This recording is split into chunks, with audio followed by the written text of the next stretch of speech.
नहीं बोल इकोनॉमिक्स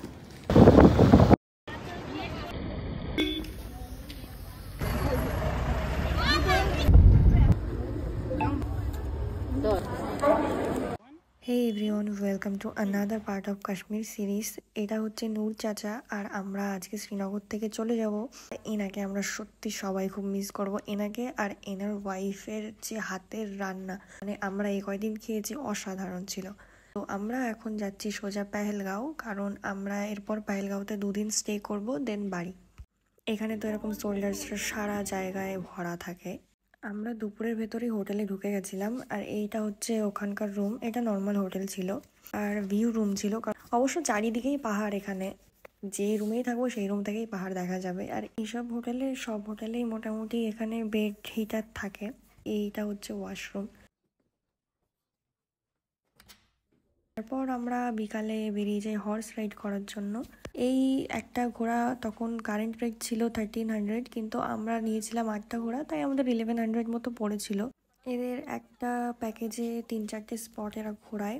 আর মেনলি এখানে মেন অ্যাট্রাকশন যেটা মিনি সুইজারল্যান্ড, মানে বাইসারানে ঘোড়াতে করে যেতে হয়। মানে এই রাস্তাটা এতটা বাজে, এই রাস্তা দিয়ে মোটামুটি মানুষ হাঁটা যায় না। আমরা চলে এসেছি মিনি সুইজারল্যান্ড। এখানে ঘোড়া রেখে আমাদের ভিতরে যাওয়ার জন্য টিকিট কাটতে হয়। প্রাইসটা ছিল টিকিটের 30 রুপিস পার হেড।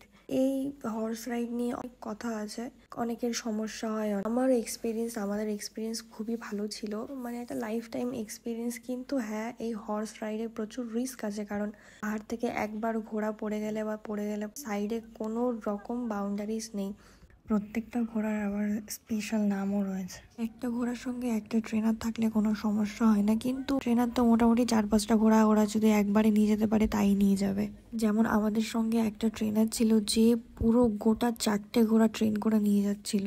তাও আমরা অলমোস্ট সুস্থভাবে বাড়ি ফিরেছি, আমাদের কোনো সমস্যা হয়নি। কিন্তু আমরা রাস্তায় অন স্পট 2টো অ্যাক্সিডেন্ট দেখেছি, মানে ঘোড়ার থেকে পড়ে গেছে পুরোই কাদার ভেতরে। অনেকে ওভারওয়েট থাকলেও ঘোড়াগুলো সেটা ক্যারি করতে পারে না, সমস্যা হয়ে যায়, ঘোড়া থেকে পড়ে যাওয়ার সম্ভাবনা থাকে। এই রাস্তাটা দেখো কত কাদা, মানে এর মধ্যে দিয়ে মানুষ কোনোদিনও হেঁটে যেতে পারবে? একটা ঘোড়ার সঙ্গে যে ট্রেনারগুলো থাকে ওরা ঘোড়ার সঙ্গে হেঁটে হেঁটেই যায়। ওরা পুরো রাস্তা আমাদের সাথে হেঁটে হেঁটে গেছে, কন্ট্রোলে রেখেছে ঘোড়াগুলোকে।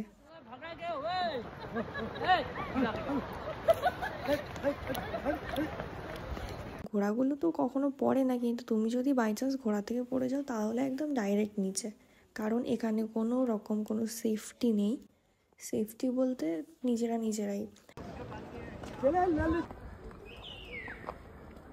আর এই এরিয়াটা, এইটা হচ্ছে বজরঙ্গি ভাইজানের সেই শুটিং এরিয়া, তোমরা সবাই দেখলে চিনতে পারবে। এই দিন ছিল হোলি, আর আমরা রং কোথাও খুঁজে পাইনি, কিন্তু তাও আমরা ফাইনালি রং খেলেছিলাম। আর এই যে জিনিসটা, এইটা হচ্ছে এর মধ্যে কয়লা দিয়ে আগুন জ্বালিয়ে এরা নিজেদের জ্যাকেটের ভেতরে রেখে দেয় গা গরম করার জন্য। তারপর আমরা পাশেই একটা হোটেলে ডিনার করতে চলে আসি। এখানে 90% বাঙালিরা আসে, আর বাঙালি হোটেল আছে।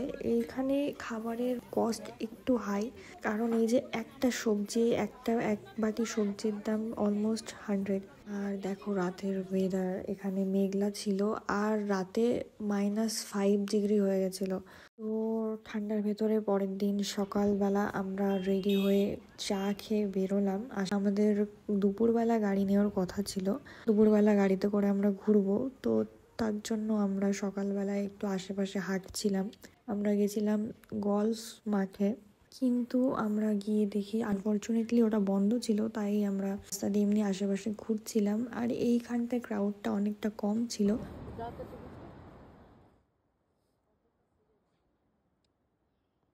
চারিপাশে এরকম শান্ত পরিবেশ, আর এরকম ঘোড়া প্রচুর দেখতে পাওয়া যায়, কারণ ওখানে প্রচুর হর্স রাইড হয়, আর এদের ভালোই ইনকাম হয়ে যায় এতে।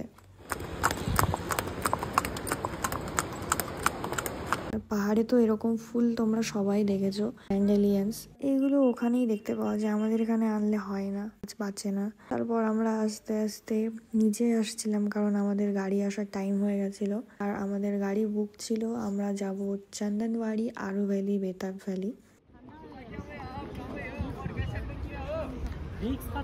ঠান্ডা তো হবেই, ঠান্ডার সময় ঠান্ডা খেয়ে আরো ঠান্ডা লাগাচ্ছে। তো সবার ফার্স্টে আমরা চলে গেছিলাম চন্দনবাড়ির জানুয়ারির যে মেইন স্টপ ওখানে আমরা দাঁড়াইনি, আমাদের ড্রাইভারটা অনেকটা উপরে নিয়ে গেছিলো, ওখানে ভিড় ছিল না, ওখানে পুরো ফাঁকা ছিল, মানে ওখানে শুধু আমরাই ছিলাম। আর এই জায়গাটা এত সুন্দর, চারিপাশে শুধু বরফ, রাস্তা আর নদী।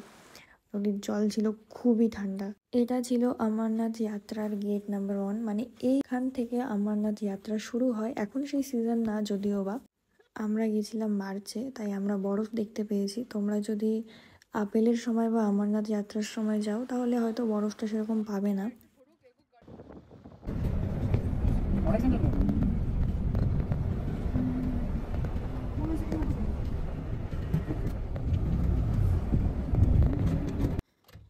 এইটা হচ্ছে বেতাব ভ্যালি। বেতাব ভ্যালির ভেতরে আমরা যাইনি কারণ অনেকটা হাঁটতে হতো, আর এখানে যেতে হলে এখানে আলাদা টিকিট কাটতে হবে, ভেতরে এন্ট্রি ফিস আছে, আর ফিসটা একটু হাই। তো কারোর কাছে যদি কার্ড থাকে লাইক মিলিটারি কার্ড বা কিছু, তাহলে একটুখানি কস্টটা কম পড়ে। তো আমরা ওপর থেকে দেখি ওখান থেকে বেরিয়ে গেছিলাম, বেশিক্ষণ দাঁড়াইনি, আমরা চলে গেছিলাম আরু ভ্যালিতে।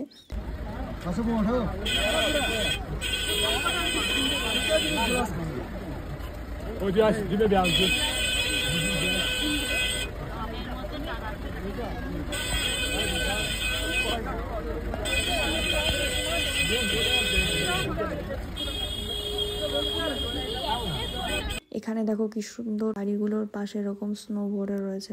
আগের দিন স্নোফল হয়েছিল, যার জন্য এখানে প্রচুর ঠান্ডা। এইটা একটা গ্রামের মতো ছিল, আর এখানে এরকম প্লেনল্যান্ডও আছে।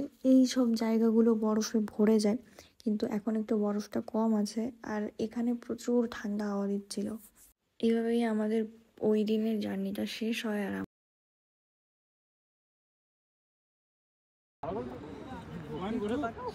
চলো দে দাও।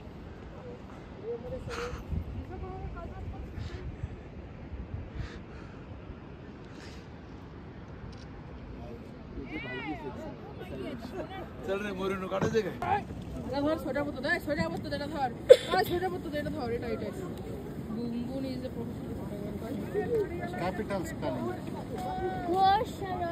আমরা চলে আসি ওইখানকার লোকাল ফুচকা ট্রাই করতে। অবশ্যই আমাদের এখানকার মতো টেস্ট না, পুরো অন্যরকম। এটা ছিল সুজির ফুচকা, যারা খেয়েছে তারা বুঝতে পারবে, ওরকম ফ্লেভারের। সবাই অনেক টায়ার্ড ছিল, তাই আমরা তাড়াতাড়ি শুয়ে পড়ি, কারণ পরের দিন ভোরবেলা আমাদের বেরোতে হবে। আর এখন বাজে 4টে, আমরা বেরিয়ে পড়েছি কারণ আমাদের স্টেশনে যেতে হবে, জম্মু স্টেশন। কারণ আমরা আজকে ট্রেন ধরবো, Begampura express, same train, Jammu থেকে বেনারস, আবার বেনারস থেকে হাওড়া।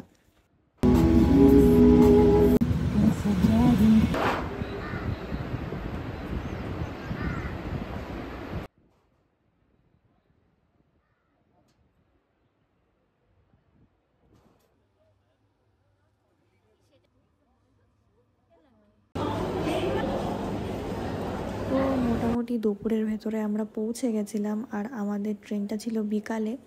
আমরা ট্রেনে উঠে সবাই চা খেয়ে নিই, দেন একটু রেস্ট নিয়ে নিই। পরের দিন আমরা বেনারসে নেমে আবারও চলে যাই ওয়েটিং রুমে, তারপর স্নান করে বেরিয়ে পড়ি। আগের দিন বেরোতে চেয়েছিলাম, কিন্তু আগের দিন বৃষ্টি হচ্ছিল, কিন্তু আজকে রোদ আছে বলে আমরা বেরোই। কিন্তু বাইরে প্রচণ্ড গরম আর রোদ হয়, আমরা বেশি ঘুরতে পারিনি। আমরা চলে যাই ডাইরেক্ট লাঞ্চ করতে। আগেও বলেছি এখানে নিরামিষ, এখানে আমিষ সেরকম পাওয়া যায় না। আমাদের দুপুরের লাঞ্চে ছিল ভাত, ডাল আর একটা সবজি। তারপর আমরা ওখান থেকে একটা বেনারসি পান নিয়ে নিই। বেনারসে এসেছি, বেনারসি পান খাবো না, এটা কখনো হয়। তারপর বেনারসি পানটা আনপ্যাক করে খেতে খেতে আমাদের ট্রেনও ঢুকে যায়। আমরা ট্রেনে উঠে পড়ি, ট্রেনে উঠে আবার একটু চা খেয়ে নিই, খেয়ে রাত্রেবেলা ডিনার করে নিই। রাত্রেবেলা ডিনারটা আমরা ট্রেন থেকেই নিয়েছিলাম, কারণ আর কোনো অপশন ছিল না আমাদের কাছে। তো এইভাবেই আমাদের পুরো কাশ্মীর জার্নিটা শেষ হয়। তোমরা যারা প্রিভিয়াস ভিডিও দেখোনি, ডেসক্রিপশন বক্সে লিঙ্ক আছে, তোমরা গিয়ে দেখে আসো। এর আগেও আমার প্রিভিয়াস ট্যুরের ভিডিও আছে, সেগুলো গিয়ে চেক আউট করতে পারো। এই ভিডিওটা কেমন লাগলো অবশ্যই কমেন্ট করে জানিও, আর চ্যানেলটা সাবস্ক্রাইব করে দিও।